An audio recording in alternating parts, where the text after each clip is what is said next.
আমার ক্যারিয়ারের মধ্যে জিৎ গাঙ্গুলি জুবিনদার বিগ বিগ অ্যান্ড সবকটা গান, সবকটা মানে আয়না, মন ভাঙা আয়না থেকে আরম্ভ করে মন মাইনা থেকে চোখে চলে এখন সবচেয়ে বড় হিট, বাংলার সবচেয়ে বড় হিট আর সবচেয়ে বড় ভিউজ যদি কোনো গানে থাকে সেটা হচ্ছে চোখের জলে ভাসিয়ে দিলাম। তো আমার মনে হচ্ছে it's a huge loss to the industry, শুধু আসাম ইন্ডাস্ট্রির জন্য না, ভারতবর্ষের জন্য ইটস এ হিউজ লস। আমার মনে হয় আমার শ্রদ্ধাঞ্জলি ওনাকে এবং ওনার পরিবারকে ঠাকুর যেন আরো শক্তি দিক এই লসটাকে রিকভার করার জন্য। তোমার অনেক হিট ছবির গান জুবিন গেয়েছিলেন এবং এই জুবিনের যে চলে যাওয়া ইন্ডাস্ট্রির জন্য কতটা ক্ষতি? জুবিন ওকে লেজেন্ড, আমারও বিলিভই হয়নি যেদিন আমার কাছে খবর এলো কি হচ্ছে, এটা কি করে হলো।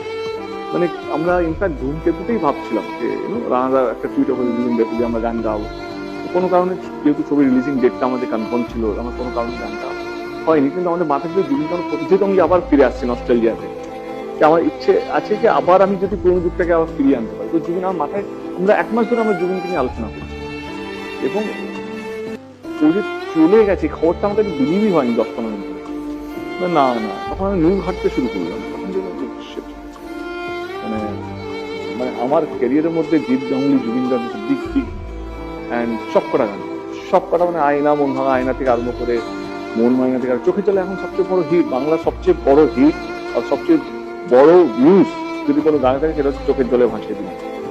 তো আমার মনে হচ্ছে it's a huge loss to the industry, শুধু আসাম ইন্ডাস্ট্রির জন্য না, ভারতবর্ষের জন্য ইটস এ হিউজ লস।